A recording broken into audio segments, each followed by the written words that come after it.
What do you get when you mix 300 acres of beautiful forest and a dozen adorable goats? Hoof-It.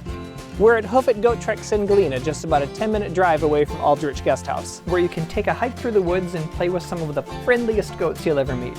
They love the winter snow, and with a setting like this, you'll love it too. Hey Robert. What? Do you remember that old movie about a baby goat that learns martial arts? I don't. It's the Karate Kid. Ah! Check them out at hoofitgalena.com.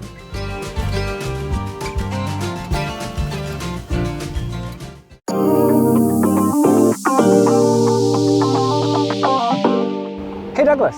Yeah, Have you heard about the new candle making shop in Galena? I have. I heard it's lit. Yeah, it is. We're going to take you inside the scent workshop down on Galena's Main Street. Brienne keeps things fun and will tell you everything you need to know to create a custom scent. Starting at the scent wall, let your nose be your guide. Use what you like, ignore what you don't. No wrong answers. Then comes the mixing.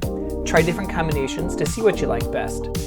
Finally, blend your custom fragrance with soy wax to finish your candle. Pre-made candles, hand sanitizers, and candle kits are also available. For more information and to schedule your workshop, go to scentworkshop.com.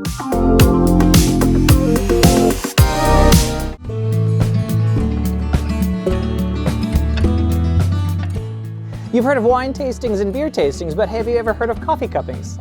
We're here at Galena Roasters, where they roast our coffee that you drink every morning, right here on Main Street. Learn how Earl sources the best coffees from around the world and let him guide you through a sensory experience. The process begins by taking a look at the color of the grounds. Then take a big inhale and smell the heady aroma of the fresh ground coffee. Add water and steep, then break the crust and see how the aroma changes as the coffee brews. Finally, give the coffee a taste. Noisy slurping encouraged. Hey Douglas, do you know what Earl's favorite workout is at the gym? No, what is it? It's the French press. For more information and to RSVP for a cupping, visit galenaroasters.com.